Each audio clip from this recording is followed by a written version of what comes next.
हाय दोस्तों, कैसे हैं आप लोग। मैं गौतम सिन्हा आपका एसपीएस क्लासेस में स्वागत करता हूं। 2023 में जो एसएससी सीजीएल का एग्जाम होने वाला है उनके लिए बहुत ही इंपॉर्टेंट क्वेश्चन का सीरीज चला रहे हैं, जिसमें पार्ट 40 तक हो चुका है। ये पार्ट 41 है। ये टोटल क्वेश्चन लेटेस्ट पैटर्न पर मतलब प्रीवियस ईयर क्वेश्चन है। मतलब 2019, 20, 21 में जो पूछे गए क्वेश्चन उनका इंपॉर्टेंट क्वेश्चन का सीरीज है, समझे। चलिए देखते हैं क्वेश्चन नंबर 1। क्या बोला गया है, राम और श्याम एक काम को राम इतना दिन और इतना दिन में कर सकते हैं। ठीक है, राम इसको कर इतना दिन में कर सकता है और श्याम इतना दिन में कर सकता है। ठीक है, उन्होंने मिलकर 4 दिन तक काम किया। दोनों मिलकर 4 दिन तक काम किया। उसके बाद श्याम छोड़कर काम चला गया।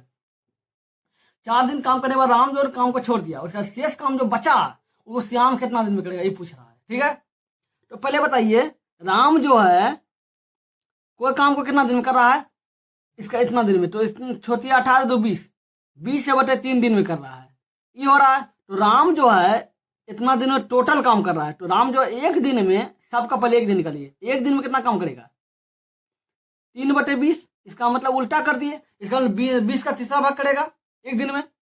उसी प्रकार श्याम आ जाइए, श्याम जो है टोटल काम को कितना दिन में करता है, 15 दिन में करता है। 15 दिन में करता है। तो श्याम जो है अगर एक दिन में कितना काम करेगा, श्याम जो है एक दिन में कितना काम करेगा, 15 का पहला भाग करेगा, क्योंकि एक दिन है। उसी पर हम क्या किए, उल्टा कर दिए, क्योंकि नीचे एक रहता है, उल्टा कर दिए, 1/15 कर दिए। उसी पर इसका उल्टा कर दिए, 20/3 था तो 3/20 कर दिए। समझ गए ना, जब एक दिन का काम निकालना हो तो उल्टा हो जाता है। उसी प्रकार बोल रहा है कि इसका एक दिन का काम ये है, इसका एक दिन का काम ये है। बोल रहा है कि उन्होंने मिलकर 4 दिन तक काम किया था।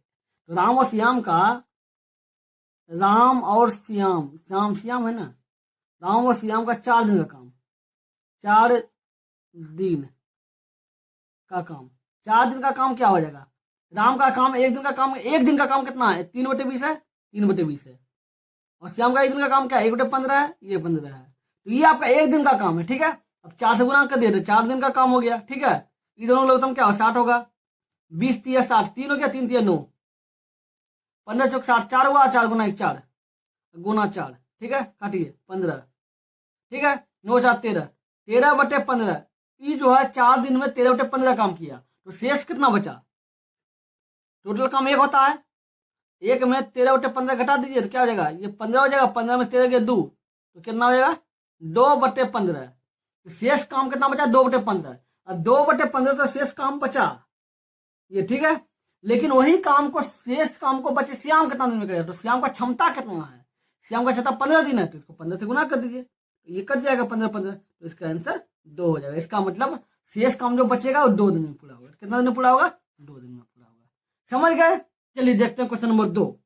ये 2 नंबर क्वेश्चन क्या बोला, सीमा 60 डिग्री की अवनति पर 16 मीटर लंबी डोर से पतंग उड़ाती है। ठीक है, तो जमीन से कितनी ऊंचाई पर पतंग उड़ रही है। तो एक बार बताइए, 60 डिग्री अवनति पर बोल रहा है, मतलब अवनति मतलब नीचे पे 60 डिग्री का अवनति पर उड़ेगा 60 डिग्री। ठीक है, दिया हुआ 60 डिग्री। लेकिन बोल रहा है कि डोरी की अवनति इतना मीटर लंबी डोर से पतंग उड़ा रही है। पतंग जब भी उड़ेगा तो तिरछाई से उड़ता है, तो इसका डोरी की लंबाई क्या है, 16 मीटर। तो ये तिरछा हो गया। अब बोल रहा है कि कितनी ऊंचाई पे उड़ रही है, तो यहां से देखना होगा, यहां से लेके ऊपर ऊंचाई देखना होगा। तो इसका ऊंचाई ये होगी h। ठीक है, ये हो गया h। तो कितना ऊंचाई है, तो एक काम कीजिए, इसको मान नाम लिख दिए, ABC रख दिए, आप ABC रख दिए। तो एक साइन थीटा 60 डिग्री बराबर होता है लंब बटे कर्ण, मतलब AB/AC। इसका मतलब P, इसको आप देखिए, इसका h लंब हाइट है। ठीक है, तो एक बात बताइए, साइन 30 डिग्री का मान, 60 डिग्री का मान क्या होता है, साइन 30 मान √3/2 होता है। ठीक है, और ए बी का मान क्या देगा, ए बी का मान आप h मान लीजिए। ठीक है, h मान लीजिए, क्योंकि आप h मतलब हाइट। ठीक है, ठीक है, और ए सी का मान क्या है, 16 है, तो 16 हो गया, क्योंकि 2 से काटिए, 8 दूनी 16 तो 2 हो गया। तो h बराबर क्या हो जाएगा, 8 गुना √3, तो 8√3 हो जाएगा। आपको h तो निकालना था। ठीक है, दूरी निकालना था, तो h बराबर 8√3 आया। इसका मतलब कितना दूरी पर रहा है, 8√3 मीटर की दूरी पर उड़ रहा है, 8√3 हो जाएगा। ये कैसे काटे पता है, एक नियम होता है, 2/4 और 4/8। अगर बराबर में संख्या रहा तो ऊपर ऊपर आप काट सकते हैं, 2 दूनी 4 और 4 दूनी 8। अगर संख्या बराबर में नहीं, गुना में रहा तो अब गुना में ऐसे, अगर ऐसे रहता तो अब गुना में ऐसे ऐसे नहीं काट सकते, 2 दूनी 4। गुना में जब भी कटेगा तीसरा तीसरा कटेगा, ऐसे ऐसे कटेगा और ऊपर नीचे कटेगा। ठीक है, लेकिन बराबर में आप ऊपर ऊपर नीचे नीचे काट सकते, उसी प्रकार हम नीचे नीचे काटे 2 से 16 को 8 बार में, ठीक है, समझ गए। चलिए देखते हैं क्वेश्चन नंबर 3। क्वेश्चन क्या बोला है, 14 सेंटीमीटर त्रिज्या और 45 डिग्री केंद्रीय कोण वाले एक वृत्त खंड का क्षेत्रफल कितना है, ठीक है। याद रखिएगा, वृत्त खंड का क्षेत्रफल होता है क्या, हम बताते हैं। वृत्त खंड का क्षेत्रफल, वृत्त खंड का क्षेत्रफल होता है पाई आर स्क्वायर थीटा बटे 360, ठीक है, ये होता है। पाई का मान क्या है, पाई का मान तो मतलब देखना होगा 22/7, पाई का मान 22/7, ठीक है। और आर का मान क्या है, 14 सेंटीमीटर 14 गुना 14 कर देते हैं, ठीक है। और थीटा का मान कितना, 45 डिग्री दिया और 45 डिग्री दिए, अब बटे 360 से बटे हो जाएगा, ठीक है। तो 7 दूनी 14, 2 हो गया, 2 गया, आप काटिए इसको 9 से, 9 पचे 45, 5 हो गया, 9 चौके 36, 4 हो गया, 0 बच गया, ठीक है। इसको काटिए 8 बार में हो गया, और इसको काटिए 2 बार में 4 हो गया, और इसको 2 बार में काटिए 2 हो गया, और इधर कितना हो गया 11 हो गया, 11 हो गया। अब क्या बचा देखिए, 14 गुना 11, 14 गुना 11, ठीक है। 14 गुना 10 110, 40 होता है, 140 है 14, 154 है, तो 154 बटे 2, नीचे कितना बचा, 2 बचा, तो कितना हो जाएगा 7 और 7 77, तो इसका आंसर जो होगा वृत्तखंड का क्षेत्रफल कितना होगा, 77 सेंटीमीटर स्क्वायर हो जाएगा, समझ गए। चलिए देखते हैं क्वेश्चन नंबर 4 नंबर क्वेश्चन क्या बोला, दी गई आकृति में, जो आकृति दिया हुआ है समकोण त्रिभुज में कौशिक थीटा का मान निकाले। तो याद रखिए, ये क्या दिया हुआ है, वो थीटा का मान दिया हुआ है, ये 5 सेंटीमीटर, तो ये थीटा 90 डिग्री कोण दिया हुआ, 90 डिग्री का कोण बनाओ समकोण त्रिभुज 90 डिग्री, तो 90 डिग्री के सामने का कोण क्या होता है, कर्ण होता है। अब देखे होंगे कहीं भी अगर त्रिभुज ऐसे बनाते हैं, ऐसे त्रिभुज बनाते हैं, तो जो 90 डिग्री बनता है, इसके सामने का वजह तो आपको कर्ण लिखते हैं कर्ण, ये लंब हो गया आपका और ये आधार हो गया, ये तो हम लिखते हैं ये।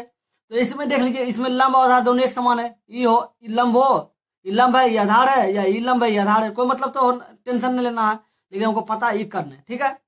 अब देख लीजिए, अब गौर कीजिए, तो क्या है 5 और 13, 5 और 12 और 13 यही टाइप का ऑप्शन दिया हुआ है, ठीक, इसमें ऑप्शन का दिमाग लगाना है। एक बात याद रखिएगा, आप गौर किए होंगे कि समकोण त्रिभुज में जो होता है लंब मतलब एल, ठीक है, बी और ये एच, ठीक है। तो एल मतलब क्या होता है, L square plus B square बराबर एच स्क्वायर, समकोण त्रिभुज होता है, ठीक है। ये दोनों का स्क्वायर किया तो इसके स्क्वायर के बराबर होता है, ठीक है। तो अगर आप देखिए ये 5 है, तो ये आपको 12 मान लेते हैं, ठीक है, 12 मान लेते हैं और ये 13 मान लेते हैं, क्यों, क्योंकि 5 का स्क्वायर होता है 25, ठीक है, और 12 का स्क्वायर होता है 144, ये जोड़िए तो 169 होगा, ठीक है। 169 का जो है किसका स्क्वायर होता है, 13 का स्क्वायर, तो ये दोनों का योग, ये दोनों का योग बराबर इसका होगा, इसके ये कौन है, एच है, तो इसके बराबर एच बराबर लिखते हैं, तो एच बराबर स्क्वायर है, ये हो सकता है, ठीक है। अब बराबर कौशिक थीटा, तो कौशिक थीटा बराबर होता है लंब बटे कर्ण, ठीक है, लंब बटे कर्ण, लंब बट कौशिक थीटा होता है कर्ण बटे लंब, कौशिक थीटा बराबर होता है, हम साइन थीटा बराबर बोल देते लंब बटे कर्ण, कौशिक थीटा बराबर होता है कर्ण बटे लंब, ठीक है, ये होता है। और एक बात और जान लीजिए, थीटा के सामने का डिग्री जो कोण होता है वह लंब होता है, एक बात नियम है, थीटा के सामने का जो भुजा होता है वो लंब होता है, तो ये लंब हो गया, और ये आपको फिक्स 90 डिग्री करना है, ये आधार हो गया, ये लंब हो गया, और ये कर्ण हो गया, ठीक है। तो कौशिक थीटा बराबर क्या होता है, कर्ण बटे, कर्ण क्या है 13 है, लंब क्या है 5 है, तो 13 बटे 5 आंसर हो जाएगा, इसका आंसर 13 बटे 5 हो जाएगा, समझ गए। चलिए देखते हैं क्वेश्चन, अगले नंबर क्वेश्चन क्या बोला, राम एक वस्तु को बेचकर 30% लाभ कमाता है, ठीक है, उसे क्रय मूल्य के स्थान पर यदि विक्रय मूल्य पर गणना की जाए तो लाभ क्या होगा, ठीक है। तो जान लीजिए, माना कि क्रय मूल्य कितना हो जाएगा, क्रय मूल्य मान लेते हैं 100 हो जाएगा, ठीक है। अब क्या बोल रहा है, लाभ 30% है, तो लाभ कितना है 30% है, तो विक्रय मूल्य कितना हो जाएगा, विक्रय मूल्य कितना हो जाएगा, विक्रय मूल्य हो जाएगा 100 और प्लस 30 लाभ है, तो 30 है तो लाभ हो गया, कितना होगा 130 हो गया, विक्रय मूल्य 130 हो गया, क्रय मूल्य आपका 100 है, ठीक है। तो लाभ कितना निकला, लाभ निकला 30 निकला, ठीक है, ये लाभ निकला। अब प्रतिशत लाभ निकालना है, प्रतिशत लाभ विक्रय मूल्य पर ना कि क्रय मूल्य पर, लाभ गुना 100 बटे, अगर क्रय मूल्य पे निकालना है तो क्रय मूल्य पे लाभ होता है, लेकिन इसमें बोला है कि विक्रय मूल्य पर निकालना है, तो इस नीचे विक्रय मूल्य लिख दीजिए, विक्रय मूल्य तो लाभ कितना है 30 है, तो 30 गुना 100 बटे विक्रय मूल्य का मान क्या आता है, विक्रय मूल्य कितना 130 है, तो 130 हो गया। क्या हो गया 3000 को भागा 30 130 से करते हैं, ठीक है। तो इसको भाग दीजिएगा तो लगभग 23 पॉइंट कुछ आएगा, ठीक है। तो इसका आंसर ये वाला होगा। समझ गए। चलिए देखते हैं क्वेश्चन नंबर 6 नंबर क्वेश्चन क्या बोला है। एक दुकानदार 300 रुपया में 2 पुस्तकें खरीदता है, ठीक है। वह अपनी पहली पुस्तक को 20% के लाभ पर और दूसरी पुस्तक को 10% की हानि पर बेचता है। यदि पूरे लेन देन में ना लाभ होता है ना हानि, तो बोला पहली पुस्तक का विक्रय मूल्य क्या होगा। तो 2 पुस्तक खरीदा 300 में, तो सोच लीजिए कि माना कि पहली पुस्तक जो होगा, ठीक है, वो x होगा, ठीक है। और दूसरा क्या होगा, दूसरा होगा 300 माइनस एक्स, क्योंकि दोनों मिला के 300 है, 300 माइनस एक्स। अब क्या बोल रहा है, पहली पुस्तक पर 20% का लाभ हुआ, तो पहला पुस्तक क्या x है, इसका 20% निकाल लीजिए, ठीक है। अब बोल रहा है दूसरा पुस्तक जो है उस पर 10% हानि हुई, तो दूसरा पुस्तक का जो है लिखा हुआ कीमत है, ये कीमत है, होगा 10% निकाल दीजिए। एक्स कट गया, ठीक है, 100 कट गया, 10 दूनी 20, 2 हो गया, 2x हो गया, और ये बराबर कितना हो गया 300 माइनस एक्स हो जाएगा, 300 माइनस एक्स हो जाएगा, तो ये एक्स इधर चल जाएगा, कितना हो जाएगा 2 3x हो जाएगा, 3x हो जाएगा, और ये 300 हो जाएगा, कट जाएगा तो x बराबर 100 हो जाएगा, 100 हो जाएगा। तो एक बात जान लीजिए, तो क्या बोला पहली पुस्तक का क्या निकला, ये मूल्य निकला, जो कीमत है, ओरिजिनल कीमत, क्रय मूल्य। तो बोला पहली पुस्तक का विक्रय मूल्य निकाले, 100 रुपया कीमत है। अब बोल रहा है कि 20% का लाभ हुआ, तो 100 प्लस 20 120 हो गया, 120 प्लस 100 कट गया 120। इसका मतलब हो गया कि पहली पुस्तक का विक्रय मूल्य कितना हो गया 120 हो गया। ये 100 कैसे काटेगा ये तो जानना चाहते हैं ना, तो एक बार जान लीजिए, 2/4 और 4/8 ऐसे में रहेगा, तो याद रखिएगा ऊपर करता है बराबर में, और नीचे करता है, 2 दूनी 4 4 दूनी 8 ऐसे कर सकता है ऊपर बराबर में, लेकिन गुना में नहीं कर सकता। ऐसे अगर गुना में रहता है, ऐसे गुना में रहता तो पैसे से नहीं कर सकते, गुना में जब भी कटेगा तीखा कटेगा, और ऐसे कटेगा, और ऊपर नीचे करेगा 4 दूनी 8 ऐसे कटेगा। लेकिन आप बराबर में ऊपर काट सकते हैं, जैसे हम इसको काटे 100 काट दिए, 10 दूनी 20 काट दिए, ठीक है। समझ गए 120 कैसे आया, तो इसका आंसर 120 होगा। चलिए देखते हैं अगले नंबर क्वेश्चन। ये दिया हुआ इसका मान निकालने बोल रहा है। एक बात हमेशा एक स्त्री बताते हैं, अगर कौन मतलब साइन या कॉस या टेन कुछ भी रहे, अगर ऊपर नीचे का योग 90 है, तो इन दोनों का काट के 1 आता है, समझे। लेकिन आपको ध्यान देना होगा कि जो ऊपर वाला उसका उल्टा नीचे वाला होना चाहिए। मतलब कहने का मतलब है कि जैसे साइन है, अगर साइन ऊपर है तो नीचे कॉस होना चाहिए, ऊपर टेन है तो नीचे कॉट होना चाहिए, मतलब उल्टा होना चाहिए, जो संख्या उल्टा है नीचे ये हो गया। उधर क्या बचता है, नीचे कॉस, ऊपर कॉस है तो नीचे सेक होना चाहिए, ठीक है ना। तो सेक बोलते सेक है तो कॉसेक होना चाहिए, ठीक है। ये दोनों एक दूसरे का उल्टा है, ठीक है। इसका उल्टा ये है, इसका उल्टा ये है, और इसका उल्टा ये है, ठीक है। अब समझाते हैं कैसे है। क्या है 2 साइन 22 डिग्री बटे कॉस 68 डिग्री, ठीक है, माइनस 2 साइन 2 कॉट 75 डिग्री, और ये 5 10 15 डिग्री, ठीक है।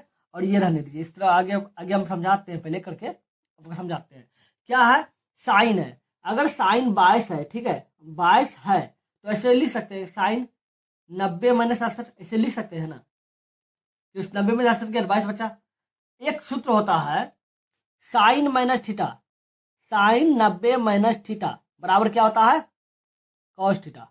आपको हम बताए थे ना कि उल्टा होता है साइन का उल्टा कॉस, तो 90 माइनस थीटा, तो ऐसे लिख सकते हैं, ये 90 हो गया, ये थीटा का स्थान पर 68 है, तो हम इसे लिख सकते हैं कॉस थीटा, कॉस का स्थान पर क्या 68 होगा, 68 होगा। नीचे 68 है, साइन 22 का स्थान पे ये भी साइन 22 का स्थान पे कॉस 68 आया, नीचे भी कॉस 68 है, तो ये दोनों कट जाएगा, 1 2 बचेगा। उसी प्रकार कॉट में भी जो है ना, कॉट 90 माइनस, जैसे कॉट है कॉट अगर 90 लिख दीजिए, 75 है, तो कॉट 90 माइनस 15 कीजिएगा तो 75 होगा, ठीक है। एक होता है, अगर कॉट को 90 माइनस थीटा लिखिएगा ना तो 10 थीटा होता है। देखिए कॉट है 90 माइनस थीटा हो गया, थीटा के स्थान पे क्या हो जाएगा 15, तो क्या हो जाएगा 10 थीटा, थीटा के स्थान पे क्या है 15, तो ये 15 हो जाएगा, तो ये 15 नीचे 15 है, ऊपर 15 हो जाएगा, तो दोनों कट जाएगा। उसी प्रकार हमको समझा रहे हैं कि ये दोनों एक दूसरे का उल्टा होता है, ठीक है। अगर दोनों एक दूसरे का उल्टा नीचे ऊपर दिया रहे और दोनों का योग 90 रहे तो आप उसको काट दीजिए आंख मूंद के। उसी प्रकार कैसे, जैसे ये दोनों का, अब ये दोनों कट जाएगा, कैसे कट आपको बता दिए, ये दोनों कट जाएगा। 10 45 का मान 1 होता है, ठीक है, और 10 20 है, 10 20 हो गया, और क्या हो गया 10 20 के अर्थात 10 70 लिख दिए, इधर आगे गुना है तो आगे पीछे कर दिए, 10 70 हो गया। फिर क्या है 10 40 हो जाएगा, फिर क्या होगा 10 50 हो जाएगा, ठीक है। अब बताइए 8 हो गया, अब 10 20 है तो आप, आपको बताए थे 10 90 में 70 लिखेंगे तो 20 हो जाएगा, लेकिन इसे लिख देंगे, उसी लिख देंगे इसी प्रकार उसको 10 90 में 50 लिखेंगे तो 40 हो ही जाएगा, इंटू 10 50 है, ठीक है। अब बताइए 10 90 में 10 का उल्टा क्या होता है, कॉट होता है, तो क्या हो जाएगा 8 हो जाएगा, और कॉट हो जाएगा, कॉट कितना हो जाएगा, कॉट थीटा हो जाता है, थीटा का 70, ठीक है, इंटू 10 70, ठीक है, इंटू फिर इसका कॉट का 10 का स्थान पे कॉट होगा, कॉट कितना हो जाएगा, थीटा का स्थान पे 50 हो जाएगा, और ये आपको इसलिए हम लिख दिए एक दूसरे को उल्टा आता है, और 10 50, ठीक है। अब जान लीजिए 10 इंटू कॉट, ये दोनों के बराबर 1 होता है, तो ये 10 और कॉट एक समान है, ठीक है, थीटा एक समान है, 10 इंटू कॉट, ये दोनों का गुना करके 1 होगा, तो ये गुना 1 हो गया, इसका भी 1 होगा, 1 हो गया। अब देख लीजिए ये दोनों कट गया, लेकिन 2 तो बचा हुआ था, 2 बच गया, और ये 2/5 बच गया, और नीचे 8 बच गया, ये 8 बच गया, ठीक है। अब बटे 5 तो है ही ना, तो 5 5 हो गया, ठीक है। ये देख लीजिए लघुत्तम ले लीजिए, 5 5 दूनी 10, 2 8, अब जो 8 2 10, 10 में 10 गया 0, 0/5 बराबर 0, इसका आंसर 0 होगा। समझ गए, इसका उल्टा होना चाहिए। अब आंख मूंद के, अब जैसे उल्टा रहेगा, अगर ये दोनों का उल्टा रहेगा और ये दोनों का योग 90 होना चाहिए, लेकिन 90 नहीं, दोनों 90 90 है ना, अब काट सकते हैं, ठीक है, समझ गए। चलिए रखते हैं अगले नंबर क्वेश्चन क्या बोला है, 4 संख्या का औसत 30 है, पहली संख्या शेष संख्या के योग की इतना गुना, मतलब 1/3 भाग के बराबर है, तो पहली संख्या क्या होगी।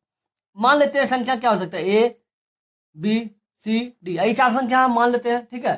तो बोला कि चारों संख्या का योग जो है, मतलब औसत जो है 30 है, ठीक है, तो इसका योग निकाल लीजिए, डी बराबर कितना हो जाएगा 30 चौके 30, और जो संख्या है उसका गुना कर देना है, बराबर A plus B plus C plus D बराबर कितना हो जाएगा 120, इसका योग 120 हो जाएगा, ठीक है।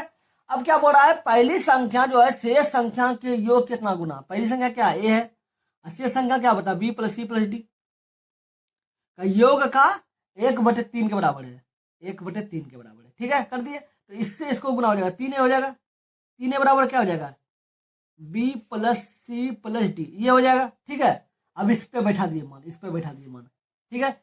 ए के स्थान पे क्या लिखें, ए के स्थान पे क्या लिखेंगे, ए लिख देंगे, ठीक है। B plus C plus D, इस तीनों के स्थान पे क्या लिख सकते हैं, तीन लिख सकते हैं, 3 लिख देंगे, बराबर क्या हो जाएगा 120 हो जाएगा, 3 1 4 बराबर 120, 30 चौके 140, 30 चौके 120, ठीक है। ए बराबर क्या ना, ए बराबर आपका 30 आ गया, तो यही तो पूछ रहा है, पहली संख्या ए है, तो ए बराबर 30 आया, तो इसका आंसर 30 होगा। समझ गए। चलिए देखते हैं क्वेश्चन नंबर 9 क्या बोला, कोई धनराशि 6% वार्षिक चक्रवृद्धि ब्याज की दर पर 2 वर्षों में इतना रुपया हो जाती है, तो वह धनराशि क्या है। तो धनराशि इतना रुपया हो जाती है, मतलब मिश्रधन इतना रुपया हो जाता है, ठीक है। तो धनराशि चक्रवृद्धि ब्याज है, तो चक्रवृद्धि ब्याज में क्या होता है, धनराशि मिश्रण, मिश्रधन बराबर क्या होता है, मिश्रधन बराबर चक्रवृद्धि ब्याज में बराबर होता है मूलधन, ठीक है, ये मूलधन है 1 + 10/100 पावर टी, टी मतलब टाइम, कितना समय तक लिए है, ठीक है। मिश्रधन कितना है 28, कितना हो गया 2 लाख 2,80,900, ठीक है, ये हो गया, ये मिश्रधन हो गया। मूलधन तो पता नहीं चल रहा है, ठीक है, निकालना ही है, बोला धनराशि 1 + दर कितना है आपका 6%, तो 6% लिख दीजिए, समय कितना है 2 वर्ष, 2 वर्ष लिख दीजिए, ठीक है, ये हो जाएगा। और ये गुना में इधर करेंगे तो भाग हो जाएगा, बराबर काट एक, इसको काटिएगा, काटिए बस छोड़ दीजिए, रन दीजिए, 100 और 6 106 हो जाएगा, 106/100, ठीक है, इसका स्क्वायर हो जाएगा, ठीक है, 28 109 00 बटे x। 106 का स्क्वायर क्या होगा? 106 गुना 106, 6 बच गया 3 3, ठीक है 6, ठीक है 0 0 0, ठीक है 6 0 1, 6 3 12 1 1, कितना हो गया? 11,236 बटे ये कितना 10,000 हो जाएगा, ठीक है कितना हो जाएगा? 10,000। अब क्या है, इसको इससे गुना होगा और ये इसके उससे, ठीक है। तो 112 मतलब 11,236 x बराबर कितना हो जाएगा? ये इसको इससे 2809, 2 जीरो पहले से था और 4 जीरो मिल गया, 6 जीरो हो गया। अब भाग देख लीजिए, 2809 के zero 2 4 6 zero, 6 zero 3 4 5 6 zero, 2 2 4 2 6 6 zero, ठीक है। अब कितना भाग देना है? 12,000 11,236 से 11,236 से खिलाइए भाग, देखिए कितना बार में खाएगा, ये 2 बार में खिलाइएगा ना, तो 11 दूनी 22,000 और 236 दूनी 2 472 472 22,472, ठीक है 8 हो गया, यहाँ बच गया 1, यहाँ बच गया, यहाँ कितना 10 इधर चलेगा 10 6, यहाँ बच गया 7 5 5618, 1 जीरो बैठा दिए, ये हो गया। अब खिलाई कितना में खाएगा? 11 5 55 खाएगा, देखिए 500 में खिलाई तो 5 खिलाई 6 5 30 के जीरो, बाकी रहा 3, 5 से 15 18 बाकी रहा 1, 10 1 1 बाकी रहा 1, 5 1 6 और 5 56,180, तो खा ही रहा है 5 बार में, ठीक है 56,180 तो कट गया। अब काउंट कीजिएगा तो जीरो यहीं तक कटा है कि 1 जीरो 2 जीरो 3 जीरो, मतलब 5 जीरो बचा होते, 5 जीरो यहाँ बैठा दीजिए, बैठा दीजिए तो देखिए ये 25 25 के जीरो बचा था, 1 जीरो तो ये बैठा हुआ था, 1 जीरो यहाँ पे बैठा हुआ था बंद में, 1 जीरो यहाँ पे हम लिए, 1 जीरो लिए तो 2 4 जीरो बचा ना, 4 जीरो बचा, तो क्या हो जाएगा? ये हो जाएगा, इसका आंसर ये वाला होगा। समझ गए? चलिए देखते हैं क्वेश्चन नंबर 10। देखिए 10 नंबर क्वेश्चन क्या बोल रहा है? ए बी और सी की औसत आयु 20 वर्ष है, ठीक है। बी और सी की औसत आयु 25 वर्ष है। बोल रहा है ए की आयु क्या है? ए बी सी का कुल योग कर लीजिए, बराबर क्या हो जाएगा? 20 हो जाएगा, और ये 3 संख्या ए बी सी, तो 3 से गुना कर दीजिए, 20 या 60 हो जाएगा, 60 हो जाएगा। अब बी और सी के बोल रहा है, तो बी और सी कर दीजिए, बी और सी बराबर क्या हो जाएगा? ये 2 संख्या 2 हो गया, और इसका औसत कितना है? 25 है, तो 25 दूनी 50 हो जाएगा। तो ए बी सी का योग कितना हो गया? 60, बी सी का योग कितना हो गया? 50, तो ए बराबर क्या हो गया? ए बराबर ऑटोमेटिक 10 होगा, क्यों? क्योंकि तो तीनों मिला के 60 है, ये दोनों मिला के 50 ही है, तो बचा कितना? 10, तो ए बराबर 10 हो गया, इसका आंसर 10 हो जाएगा। समझ गए? चलिए हो गया। अगर वीडियो अच्छा लगा तो लाइक कर दीजिएगा, अगर अपने चैनल पे नए हैं तो सब्सक्राइब करके ऑल में प्रेस कर दीजिएगा, ताकि जब भी वीडियो बनाए आपको नोटिफिकेशन मिल सके। चलिए फिर मिलते हैं अगले वीडियो में। Good bye.